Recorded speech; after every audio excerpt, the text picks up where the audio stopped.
Power of 48 લો, શક્તિના 48 નિયમો. એમાંનો પહેલો, મારી પાસે ગુજરાતી નથી, હિન્દીમાં છે. એમાં નિયમ નંબર 1, બોસે કભી શ્રેષ્ઠ ના દિખે. આ જે 48 નિયમોનો પહેલો નિયમ છે કે જે આપણાથી ઉપરી અધિકારી હોય કે આપણે જ્યાં કામ કરતા હોય એનાથી ઉપરી જે આપણે મેનેજર કે આપણે જે કામ કરતા હોય એનાથી સ્ટેપ ઊંચો હોય ને આપણો સુપરવિઝન કરતો હોય એનાથી શ્રેષ્ઠ નહીં દેખાવાની વાત કરે છે રોબોટિક રીત. એના 3 પુસ્તકો લખેલા છે, 48 લો, ધ હ્યુમન નેચર અને પાવર ઓફ સડક્શન, અથવા તો નહીં, સડક્શન ઓફ આર્ટ. એમાં મેનિપ્યુલેશનની વાત છે અને આ પુસ્તકમાં એ જ વાત છે.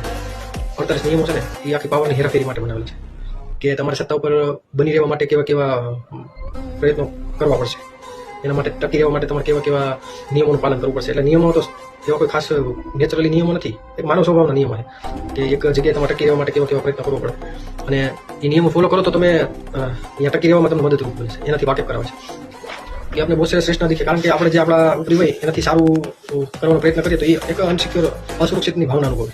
એને એમ થશે કે આ મારી કરતાં સારું કરશે, મારું પદ છીનવાઈ જશે, એટલે આપણે એ એમ રીતે દબાવવા પ્રયત્ન કરશે અથવા તો આપણને આપણી પદેથી હટાવવા માટે પ્રયત્ન કરશે. તો જોઈએ હિન્દીમાં